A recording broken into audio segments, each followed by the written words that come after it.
So the next brand I'm talking about is one that's near and dear to many of our hearts as millennials and as women. And it actually tickled me because their feed was pretty funny. And that is none other than Tarjay. If you notice, no capital T, which is interesting that they have a lowercase t. Not that it makes a difference, but it's uppercase here, so that's kind of weird.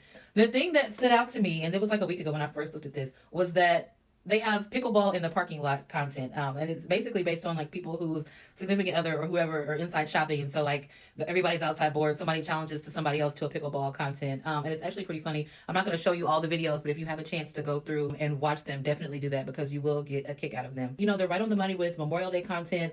If you go through the feed, the first thing you see now is Tabitha Brown, which I love because as a black woman, I will say going through some of these accounts, if you know, you have to get like 10 scrolls down before you see somebody black.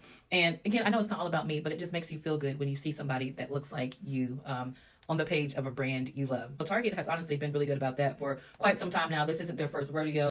Another thing that I think is interesting about Target social media is that even if you scroll their profile on a grid, it's almost exclusively reels that they post. An approach that a lot of companies take, a lot of small accounts take, is to post only reels. We've seen that reels get more reach just because they are put into like a nonstop play field. So if one person watches it, Instagram will push it out to more people. If people like it, they'll just continue to push it out. So I understand the strategy totally.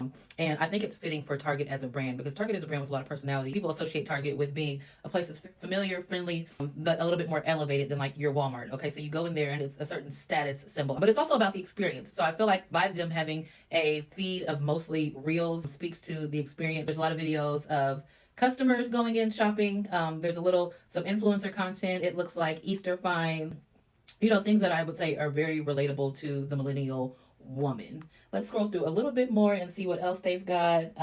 Valentine's Day content, no brainer, family content, black families, which is something you don't see everywhere. There's a lot of women, a lot of red. All in all, I'd say Target deserves a strong 10 out of 10. I think Target honestly is one of the better feeds that we've seen so far. What do you guys think?